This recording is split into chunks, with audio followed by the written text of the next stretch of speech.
How do you gain people's respect? Too often, we're advised to play it safe and steer clear of risky situations. But true respect is earned by going through the difficult situations alongside your people, not avoiding it. So, what happens? Inexperienced or self centered leaders really can tend to focus on low risk, routine tasks instead of the stuff that really matters to their people. And they leave the riskier yet high impact issues to somebody else. But somebody's got to get involved. Somebody's got to lead the team through those difficult situations, and that should be you.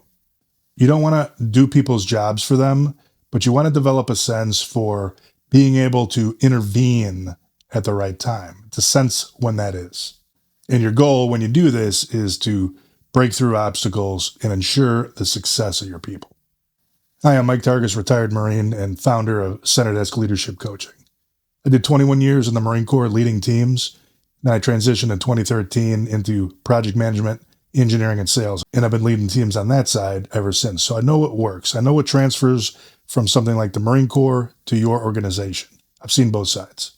And in this video, we're going to talk about why it's so critical for you as the leader to be involved in the real difficult situations that your team is going through, side by side.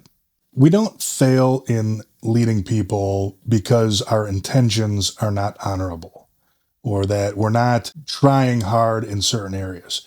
What we do is we fail when we don't address the work that really needs to be done, the most important things. And you don't want to judge your success by how calm things are, how well people seem to get along, how there's a noticeable lack of conflict. That can be okay, but what you really want to focus on is whether or not the difficult issues are being resolved quickly, because they're usually the more important. And if you're honest with yourself, you know what those issues are. They're related to people or making or losing large amounts of money. So you know where to focus. You're just not always doing it. Most everything else can be addressed by just working harder. But in leading, working harder isn't always the solution. You have to make difficult decisions, and things that have to do with people or money usually require difficult decisions. So why do we avoid them? Difficult issues bring risk. And it's just not just the immediate things of the job, but it's things like your reputation might be at risk. You make the wrong decision, people are going to remember it, or you think they're going to remember it. You could cause conflict within the team. You might think that people are mad at you. You're going to deal with ambiguous situations. You're not going to have all the information you'd like to have. And it can be emotionally taxing. You might be very unpopular in the short term. But what you're going to find is when you tackle the tough issues, all those things are temporary.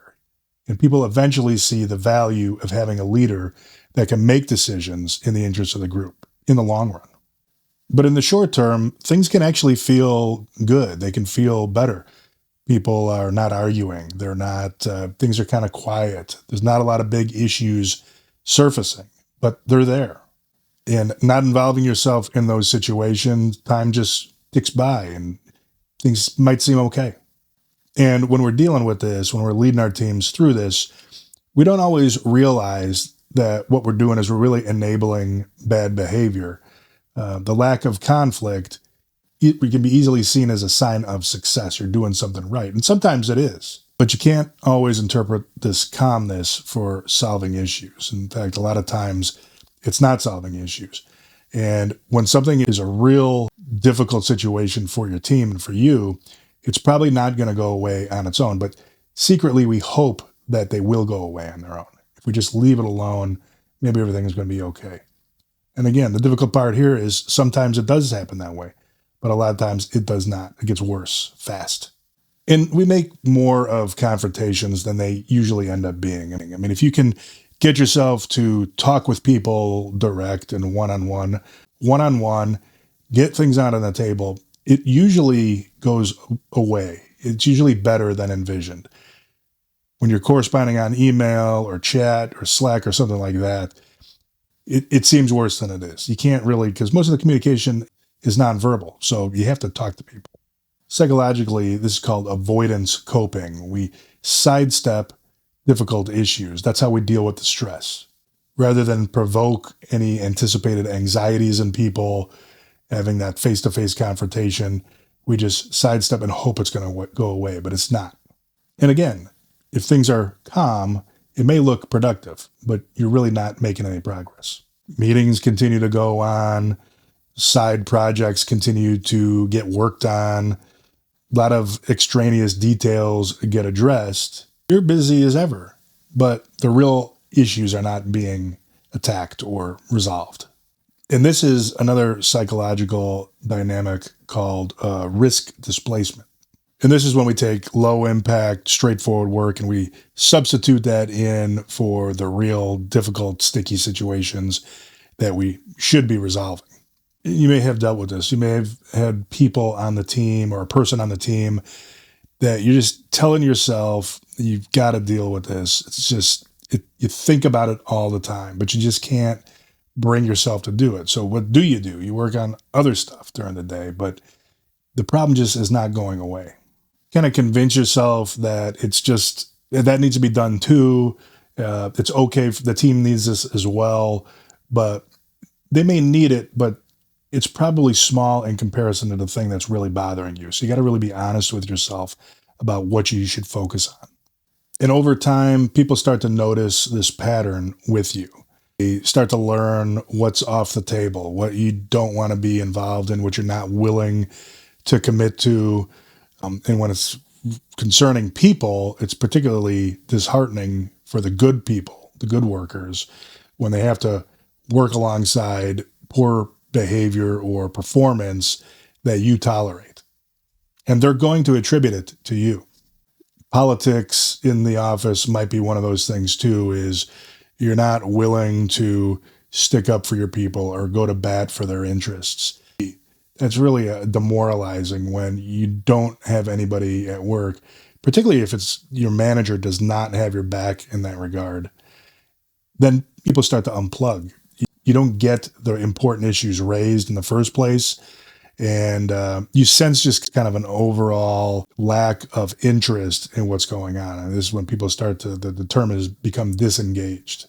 One way you can sense this is you get like maybe the small talk, there's no impact. Off work topics are still alive and well, the sports teams or whatever, but people just don't bring you what's really going on. And when you sense that, that's a big, strong signal that you got to pick up on and take action on. And this is particularly damaging, or well, let's just say common for new leaders, because you may not have been down this road yet. You think that there is a chance where if everybody just likes me, that everything is going to work out in the end. And oftentimes this can take place over, weeks, months, maybe even years. But what's going on is there's just a gradual decline in the performance of the team. And what you may notice is like some of your most valued performers leave. And the reason they're leaving, despite of what they tell you, is because their standard is a little bit higher than the rest of the group. And they're going to attribute that to you probably for not holding a higher standard. Why am I going to put in twice as much effort when the people around me can get away with doing half? People are just not going to put up with that.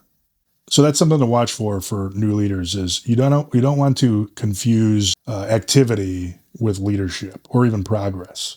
Just because you're busy doesn't mean you're moving the team forward. You can be busy in a lot of different things. The most mundane, routine tasks that other people should be doing, you can easily involve yourself in all that. So the amount of activity is not what matters. It's the impact of the issues that you involve yourself in. And when the high cost issues are not addressed, again, it's people, it's money, it's standards, it's conduct, all those things. When those are not addressed, they're going to become the biggest issues that take down your team or maybe even get you fired, because the other thing to realize is people from the outside are looking in at your people and your team too. And just because you're playing it safe and looking the other way, keeping everything calm as far as you know, other people notice what's going on and maybe the lack of productivity. Another way of saying it is, if something is a serious issue, maybe it's not a big issue yet, but if it's a serious issue, maybe you got a couple different standards in the team, it's going to be like a cancer. It's just going to be eating away at the whole team, at the good performers. You're going to start having a decrease in standards. It's get to the point where some people are just not going to put up with it.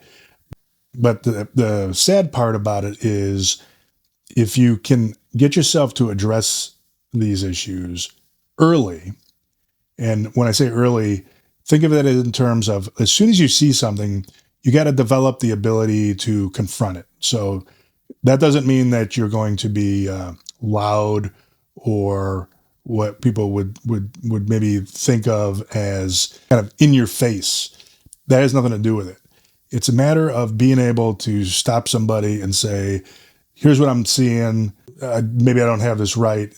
Is this what you're feeling? What's going on here? And you got to be able to have that conversation and have the other person walk away thinking, I'm glad that happened, because I was kind of thinking something on Mike's part too.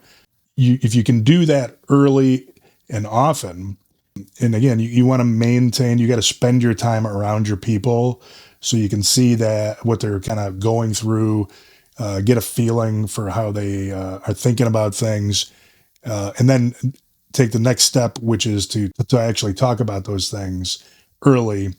Then you're going to greatly reduce the impact of some of these big major structural problems that are developing in your team. Because if you wait, the problem's bigger. Now it does require probably some more extreme measures. Now you have to be more forceful. You have to exercise your authority. And when that kind of thing is going on, that just leaves a bad taste in everybody's mouth, because they probably know that it could have been dealt with earlier anyway. So one area that you can really focus in on a specific thing is, if you're leading a team, you want to see yourself as part of your responsibility is to absorb the difficulty or the friction first. That doesn't mean that you do people's jobs for them. That doesn't mean you absolve people of the responsibility of dealing with difficulties themselves. But you got to be out front. That's what leading from the front really means, is you're there experiencing things firsthand and first before the team. And again, it doesn't mean that you're rescuing people, doing their jobs, bailing them out, although sometimes there's a time to do that at the right time when things are beyond their control. That's fine. But what you're really doing is you're developing a sense for when to get involved and what are the right times for your involvement. The times to become involved is when you identify what we might call leverage points, or if I can get involved now, we can save a lot of time. We can make things go away. People can learn. They can feel good about the situation and still maintain their accountability for the situation. Maybe you're just facilitating, or you're getting people to talk, or you're getting a decision in another part of the business that allows your people to proceed. Those are leverage points. Think of it as times when you can use your experience for the benefit of the team. In fact, experience should be viewed as helping your team avoid distraction. You might have judgment that helps people understand a situation they're dealing with. You may have more clarity on the situation because you involved in discussions maybe a level or two up, that your appreciation of the whole context of what people are dealing with, you have the ability to let them know what that is, maybe help them make the decision, get through the issue on their own. And what people really respect is not constant involvement. So people want to do their jobs well. They don't want you constantly hanging around. What they do want is that timed involvement, that timely intervention. Just when things are getting very difficult, I'm at an impasse, I can't move forward, in comes my manager, in comes some leader in the organization to understand what I'm dealing with and then help me get through that. That is an incredibly fast way to earn the trust and respect of the people in the team. If you can develop a sense for the right time to intervene. And when you address the difficult issue that people can't barely even get it out of their mouth to describe what it is, it's so painful, you're gonna feel a lot different quickly. In fact, I tell people when you take over a new management role, maybe your first manager job, one way to look at it is get in there, talk to people, find out about their job, learn their job. And a good question is, how can I help you be successful? Or what are the things that are holding you up? And if you do nothing else but focus on the things that are holding people up, you're going to be leading, you're going to be earning respect right away. Because when people feel protected or psychologically safe, then they start to take good chances. They start to take initiative and try things. But if none of that exists, they're not going to do that. And that's when you just stagnate or maybe even a slow decline. A slow decline in the team's performance is going to start to make itself seen. A big point that you learn after you've been a leader for a while.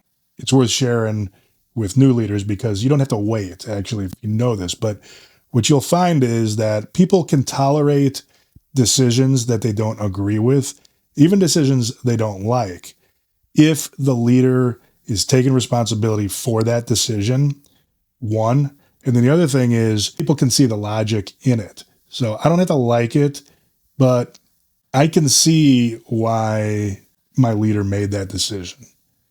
Again, I don't like it, but I can see why they made it. I disagree with it. And over time, they may end up agreeing with it. So don't look for that immediate approval for every decision that you make. In fact, immediate approval might not even be a consideration at all. You might be the only one that knows that's the best thing for the team. And that's really the definition of decisiveness, is if you know what needs to be done, based on all the facts that you're seeing, you make the decision for the right reasons for the team. And that's opposed to just collecting all opinions from all different directions, letting time go by, and then really making a weak decision. And, one way to look at gathering opinions, you want input, but you want input to the point where it helps you understand enough to make a decision. You don't want input, so much input that really what you're doing is you're searching for people that agree with you. A lot of times that happens.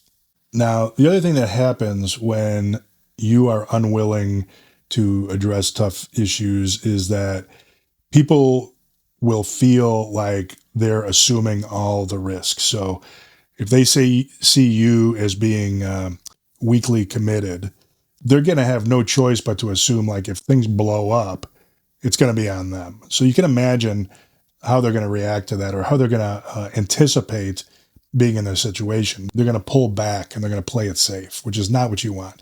You want initiative. You want to maintain a high, fast tempo in your organization. You want people to feel free to observe things and not just observe things, but to pass that on and to pass that on to you.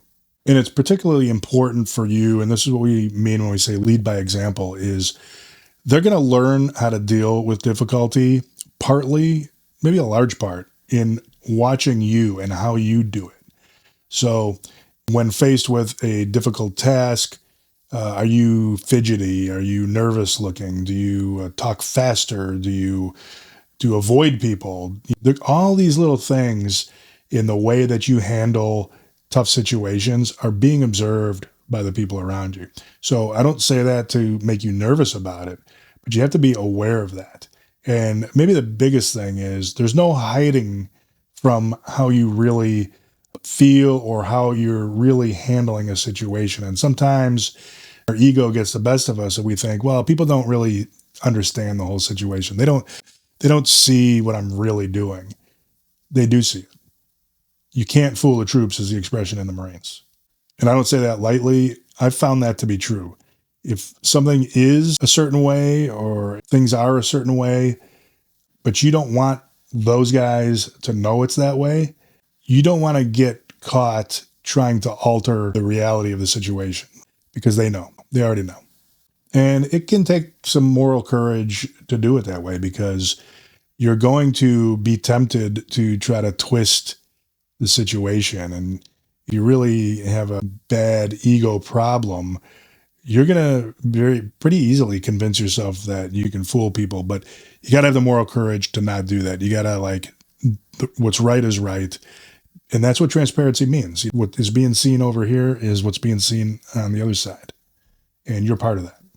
One way to think of your title or your authority in an organization, let's just say you are a manager, or maybe you're a mid-level, or even an executive. But one way to view your authority is not the privileges that come with it. The privileges come for a reason. What you're obligated to do is act when others choose not to. So as soon as you take that first step into a manager role, what I like to say is you automatically take the stance of what's good for the organization. So like when you're an individual, you're going to do what's best for you. You're going to do your job well. You may even be a good teammate, but ultimately your responsibility is to do your job and as good a job as you can. But even if you're a manager in charge of like 2 or 3 people, you automatically at that point have to take on the perspective of what's good for the whole group, not just your 2 people, but the larger group. That's also why managers can sometimes get a bad rap, or you've heard the expression company man. It's not that you're blindly doing whatever the chain of command passes down. It's that you have to act in the interest of the group, not just individuals or even yourself. And in doing so, it's not that you're seeking out conflict or seeking out problems, but when you do come across it, you deal with it, and you don't leave it for somebody else to deal with. And what you're going to find is over time, this really starts to have a big impact on the culture, and people will feel more comfortable surfacing issues, bringing you real situations. You're going to feel like you know better of what's going on, what's really going on, and you're going to feel the trust of your people. Now, in doing so, it's easy to give advice on this, but it can be stressful. You're going to have to get yourself involved where you clearly have the option to play it safe. You're going to have to make yourself get involved in things that are very uncomfortable. And again, the risk factors are in there, your reputation. So it's easy to tell people this is what you should do. But the important thing to realize is it's going to feel uncomfortable. You're going to be telling yourself, do I really need to get involved in this situation? But those are the important aspects of leadership, the ones that are, difficult to describe. They're not entirely visible, but they're just as real because your people see it, feel it, and they judge you based on it. Now, your 5-point execution plan. How do we put all this into action? First is you got to take a look in the mirror, and you got to really be honest with yourself about what are the situations that you need to deal with that you're not. And you want to be as specific as possible. Remember, it probably has to do with people or big dollars. Next thing is, remember, don't confuse activity with progress. So take a look at what you're working on a daily basis and try to determine if it's really changing the team. Are we really moving forward based on the things that I'm involving myself with? Third thing is, when you see an uncomfortable situation coming, get involved as early as possible. It's more manageable. Be as direct as you can. Again, not necessarily confrontational, but develop the ability to talk to people about things that you sense might be going off track early. Fourth is develop the ability to get involved at the right time. Not overly involved, not doing people's jobs for them, but developing a sense for when you can use, whether it's your authority, your experience, your judgment, to help the team be successful. That's the best way to think about it. And finally, number 5, lead from the front. Show people, demonstrate how you want them to deal with difficult situations by doing it yourself. Stay calm under pressure, and they'll do the same. And that's it. Hope this video was helpful to you. Hope it'll make you think a little bit different about your leadership style. What would be really good is if you were being coached to steer clear of the risky situations, and this made you think maybe that's not the right approach for me. Maybe I'm going to try something different. And you're going to see pretty early on, pretty quickly, if you can make that shift, people are going to react to you. They're going to start treating you a lot differently. You're going to feel that. So if this made you think a little bit different about your leadership style, consider subscribing, following along. My belief is that you have to learn how to lead the team you have, not the team you wish you had or you think you're going to have in a year, but the real people that come to work every day. Up to 80% of managers and leaders have had no formal training, yet you are in charge of people. So that's what this channel is about. Learning to lead the team you have, developing the skills, learning how to lead better starting today, starting tomorrow. So until next time, don't shy away from difficult situations. In fact, look for opportunities to get involved, to show your people that you know what you're doing and you're there with them shoulder to shoulder, ready to lead them through the obstacles, ready to lead them to success. Thanks.